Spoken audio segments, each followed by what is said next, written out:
minus 30 degrees at 4,500 meters.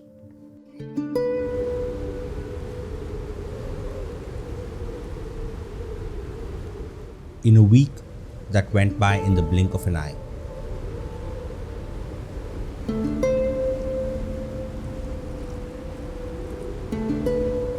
The days were slow.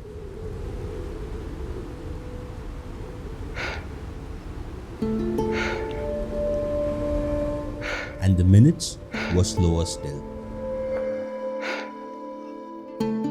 Videos, including mine, make it seem like we hop from one sighting to the next. But that's hardly the case. We watch clouds for hours on end while waiting for a fox to show up.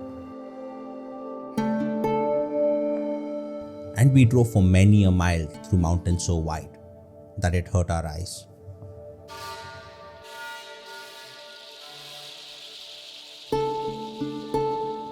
Every now and then, we played in the snow.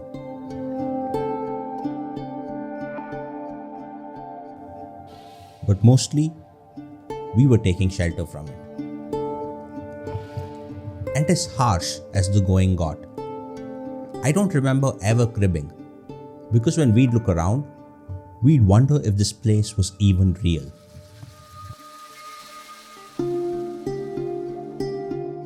This is a glimpse into a day at Kibber. Good morning. It's day 8 of my stay in Kibber, and just woke up a little while earlier. It's about 6:30 now. We're staying in the Kibber village at the Zamgyan Khamsar homestay, and I think I'll do a quick tour of the room to show you some amenities that make it possible for us to live here despite the really cold conditions. Don't go by how messy it is. It's been 8 days of a lot of photography equipment going in and out of this, so yes. But one of the most amazing things about this is the view, which is absolutely beautiful. And beautiful as it is, it's quite cold. I'm guessing it's between minus 15 and minus 17 at the moment, which is what it's been on most days. Just given how cold it is, there are a couple of things in this room that make it possible for us to have a good night's rest here. One of them is an electrical blanket, which connects to power. It's backed up by a generator. It keeps the mattress warm at night, and I've used it on all nights here. I don't think I'd be able to sleep without that. The second one is the iron fireplace. It is quite well designed, takes a fair bit of firewood, and has a chimney that takes the smoke outside the room while the room is warm. We also use it for heating water through the kettle, and this keeps the room quite warm and toasty through the day. Now, one thing about Spiti is that at this altitude, especially in Kibber, there is no running water. We were at a homestay in Kaza, which had running water, but at this altitude, it's hard to find running water because the pipes freeze up and pipes aren't heated. We've also seen slush on the road freeze up overnight after some ice is melted during the morning.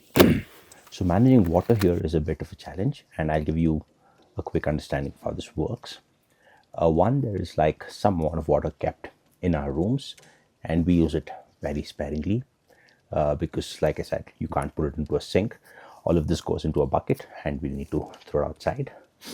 And secondly, for the toilets, it's not the usual toilets with running water and a flush.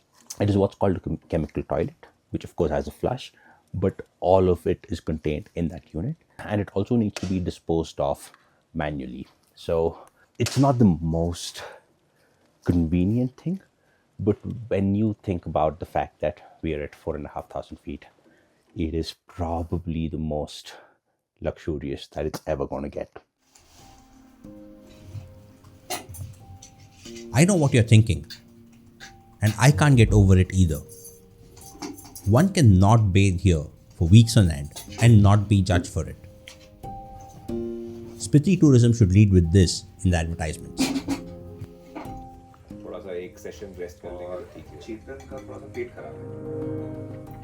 After filling up our coffee mugs, we headed out for birding.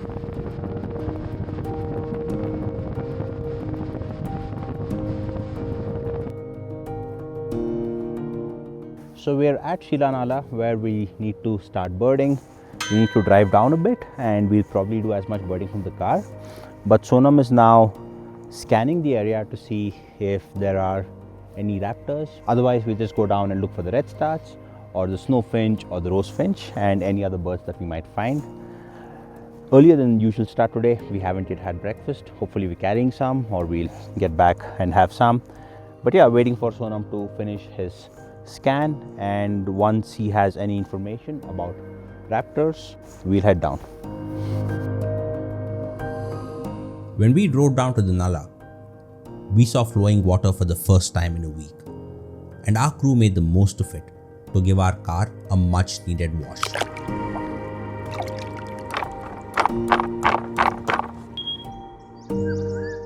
Birding has taken me to some beautiful places, but none more beautiful than this.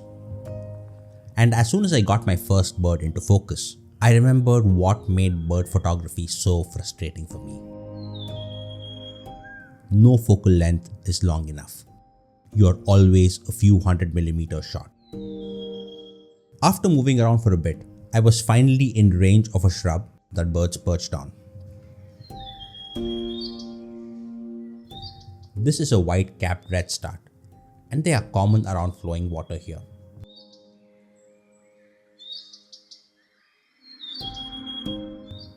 The male has a white crown and a dark head.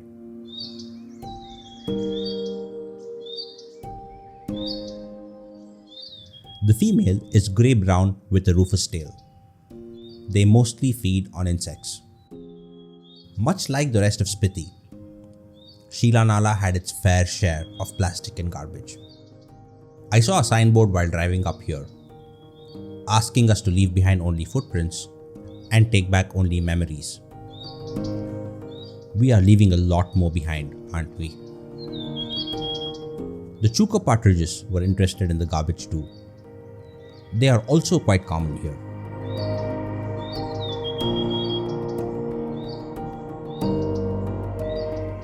In winter, they often move downslope or into areas with less snow, where they are more likely to find food.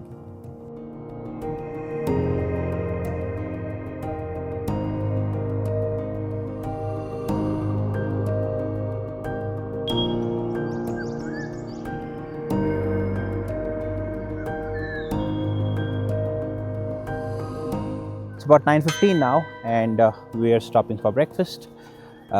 We did not see the eagle or the finches, but we made some good shots of red starch and the chuka partridge. So after breakfast, we might head back up and maybe look for wolves and ibex, but good morning overall.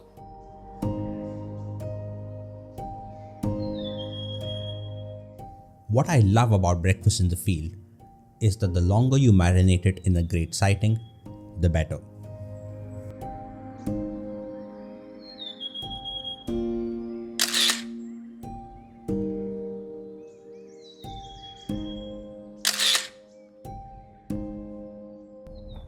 So it's 10 a.m. now, and after the morning session, we are heading back up towards Kibber.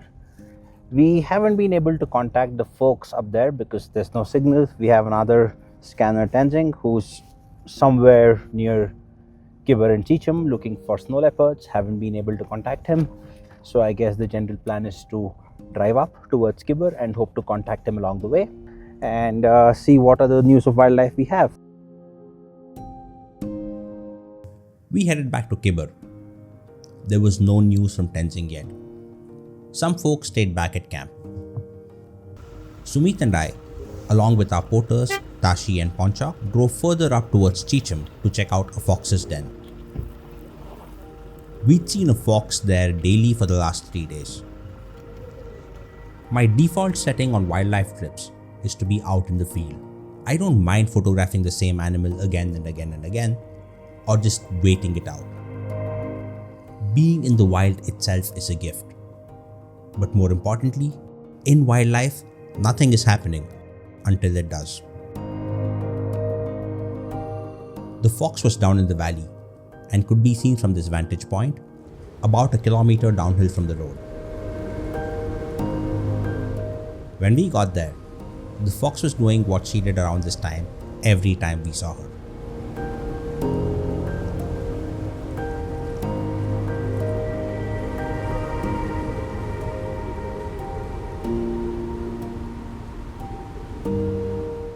There's two kinds of patience needed for wildlife. First, there's a long wait for something to show up.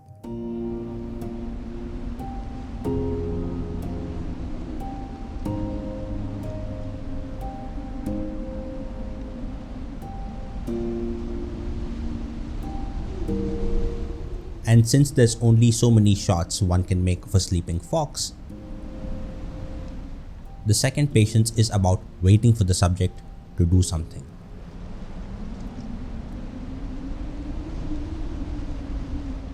Sometimes, even a sleepy yawn counts.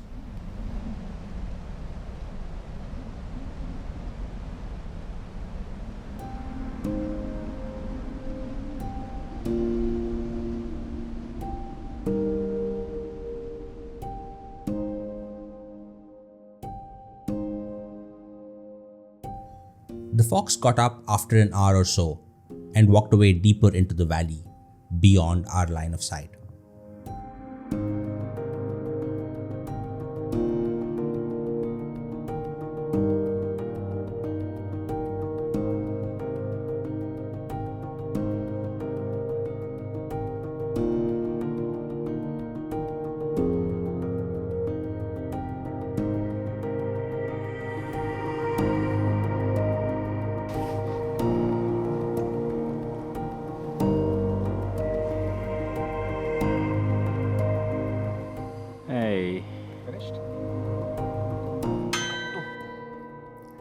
So it's noon now, and we spent the last hour or so photographing the cutest and probably sleepiest fox you've seen.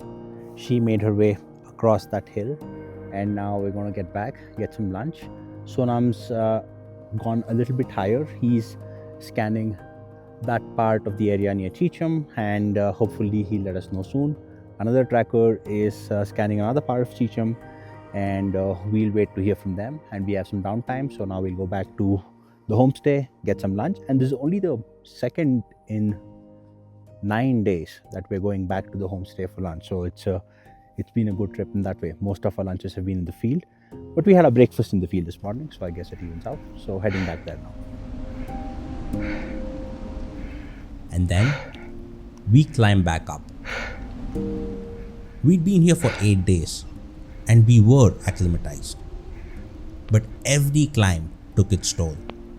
A kilometer uphill would take us 20 minutes. So, were a few shots of a fox worth waiting in the cold for an hour, followed by an excruciating climb?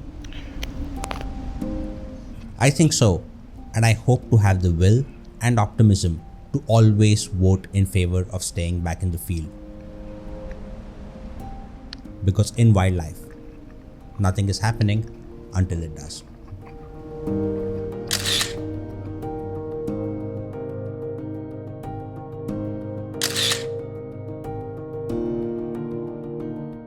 We got back to camp for lunch. Yeah, much I will. Oof.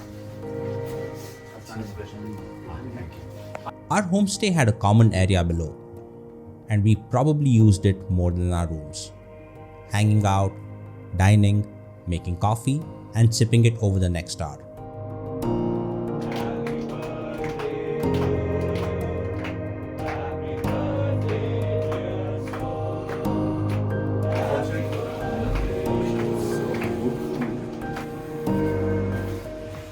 Lunch here is simple and tasty, and most importantly, piping hot.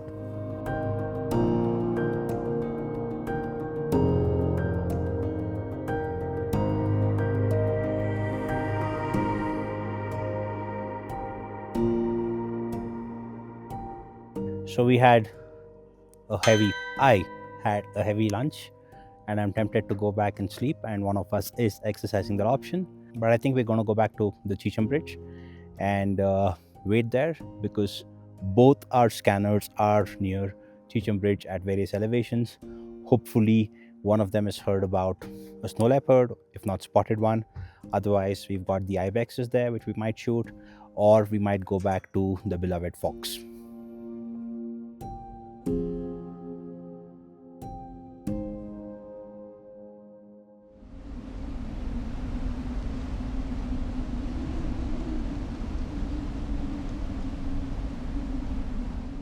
We've had some slow afternoons in Spiti, but none slower than this. Even the blue sheep and ibex that we drove past on most days because we were looking for something else weren't around today. Sumit and Chopal trekked up the hill and came back with more of the same news. Nothing in sight. Except this robin accenter. Maybe it was around on the other days too, but we didn't notice it because we were looking for something else. Much like we didn't notice the blue sheep when we were looking for snow leopards.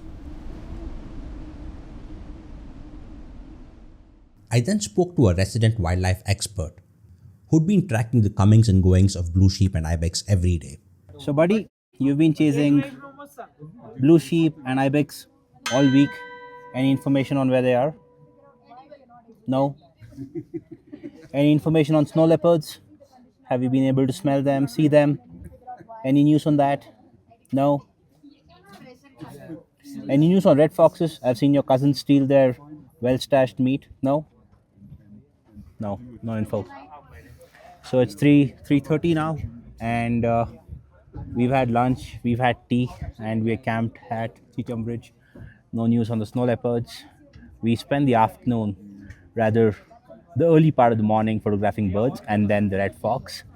And after that, we've had a sumptuous meal, and we've been generally pampering ourselves with tea and coffee and whatnot. Still no news of the leopard. Both of our trackers are up there. Hopefully we'll hear something soon, and hopefully he'll have something to shoot in a bit.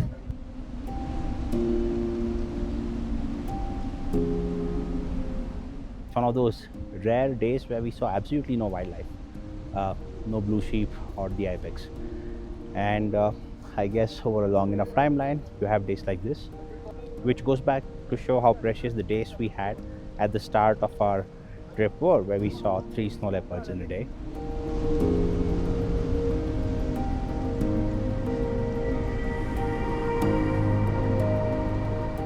So we decided to drive down towards Key in the hopes of finding blue sheep there. Notice how the afternoon that started with the hopes of finding snow leopards with 2 trackers on that trail turned into a blue sheep mission in a matter of hours. This is a feature of wildlife photography. Along the way, the weather got worse. This is probably why the animals weren't around. At Key, I could barely stand in the wind, let alone make shots. So what Van Morrison probably didn't know is that there'll also be days like this. We're here at the valley near Key, and as you can see behind me, it is snowing heavily. It's the most snow I've seen here in my entire trip, and it's the coldest it's been in my entire trip. And we're not even that high altitude wise. We are a good 400 meters sort of below Kibber. And yeah, there will be days like this, which is one of the reasons why we gave ourselves 10 days as opposed to a usual trip of 6 to 7 days, because you have to budget for days like this. It so happened in our case that the first 3 days was stellar, then we saw a lot of wildlife, and there was no day that got sort of washed out, so to say, which is why, irrespective of how you buffer them in, you need to give yourself allowance for days like this. Was hoping to shoot a few time lapses here, was hoping to shoot a few escapes here, but it's just snowed out behind me. And right now I'm hoping that the snow doesn't impact our travel back home starting tomorrow. We then decided to go back to Kibber, to the warmth of the dining area. I spoke to Tsering about what hosting people at a place like Kibber entails. मेरा नाम त्सरिंग है और मैं यहाँ Spiti United में group manager का काम करता हूँ। ग्रुप मैनेजर मतलब जैसे कोई ग्रुप विज़िट करता है तो उस ग्रुप को मतलब यहाँ होम स्टे में जो कुछ चाहिए और जो फील्ड में जाते हैं हम तो उसमें क्या चाहिए क्या नहीं चाहिए सब कुछ देखने का काम है। रूम्स में जैसे हम लोग जैसे इलेक्ट्रिसिटी होता है यहाँ पे तो कभी कभी कट ऑफ होता है कि हम लोग जनरेटर है हमारे पास, हम लोग वो यूज़ करते हैं। और बेड्स में हम लोग इलेक्ट्रिक ब्लैंकेट्स लगाते हैं ताकि ठंड ना लगे। और हम लोग वो भी लगाते हैं स्टोव जिसको हम तंदूर बोलते हैं। उसमें थोड़ा केरोसिन डलता है और उसमें छोटे छोटे लकड़ियाँ पहले रख के फिर थोड़ा आग पकड़ते पकड़ते फिर बड़ी लकड़ियों को आग पकड़ता है। ऐसे काम करते हैं। और उसका फायरवुड कहाँ आता है, क्योंकि यहाँ आसपास फायरवुड भी नहीं होता है ना? उसका फायरवुड पूरा गवर्नमेंट सप्लाई करता है हमारे को। अच्छा। और हमारे को गवर्नमेंट से खरीदना पड़ता है वो। अच्छा, तो एक तो हुआ कि मतलब रूम वो सब, लेकिन किचन और किचन में जो भी सामान आता है खाने का वो सब भी बाहर से आता होगा ना, वो कैसे मैनेज करते हैं आप? वो हम सर नीचे से मंगाते हैं। हम्म। जैसे कि हमारा कोई गाड़ी चंडीगढ़ में है तो हम देखते हैं कि ज़्यादातर हम सामान चंडीगढ़ से मंगा सकते हैं, क्योंकि वहाँ पे सस्ता भी पड़ता है और फ्रेश भी मिलता है सब कुछ। और वहाँ से आगे हम रामपुर से भी मंगाते हैं, और छोटी मोटी चीज़ें हम काजा से ले लेते हैं। यहाँ से मतलब सबसे नज़दीक टाउन काजा ही है ना? यहाँ सबसे नज़दीक से काजा है, वो भी 20 किलोमीटर दूर है यहाँ से। 20 किलोमीटर दूर। कितना टाइम लगता है जाने में? 45 to 1 आवर लगता है। 45 to 1 आवर। बर्फ़ पड़ गया तो उससे ज़्यादा लग सकता है। और यहाँ पे मेडिकल फैसिलिटीज़ क्या-क्या हैं? अगर किसी को कुछ डॉक्टर देखना हो या कुछ हो यहाँ गया? पे हमारे यहाँ पे एक हॉस्पिटल है, हेल्थ केयर है यहाँ पे, हाँ। और वहाँ पे डॉक्टर भी हमेशा होता है, और दवाई वगैरह, ऑक्सीजन सिलेंडर वगैरह सब कुछ यहाँ मिल जाता है। और एक चीज़ पूछना था, अगर कोई यहाँ पे आके उनको कुछ सीरियस इलनेस हो गया, जैसे एल्टीट्यूड सिकनेस या एएमएस या कुछ और भी, तो फिर हम क्या कर सकते हैं तब? तो फिर जैसे यहाँ पे कोई मतलब ज़्यादा बीमार हो जाए तो हम सीधा वापस नीचे भेज देते हैं। नीचे मतलब कौन से शहर में?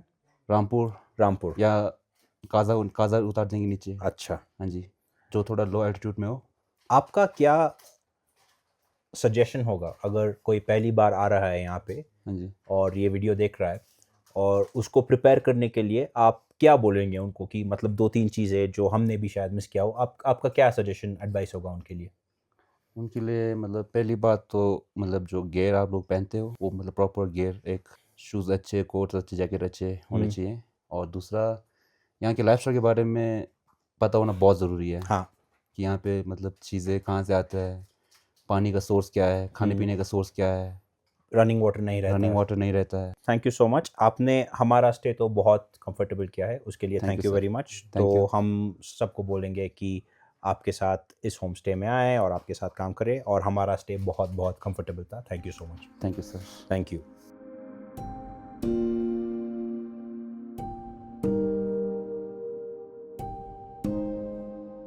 Harsh as these conditions are, we've had a comfortable stay. And as demanding as the terrain is, when I think about my trip here now, I go back to spending time with snow leopards in the fox and not the hours we spent waiting for them. And for this, I thank the kind folks who hosted us at the Zamgyan Kamsar homestay and Spiti United. Without them, there'd be no trip. I can't wait to go back to Kibber again.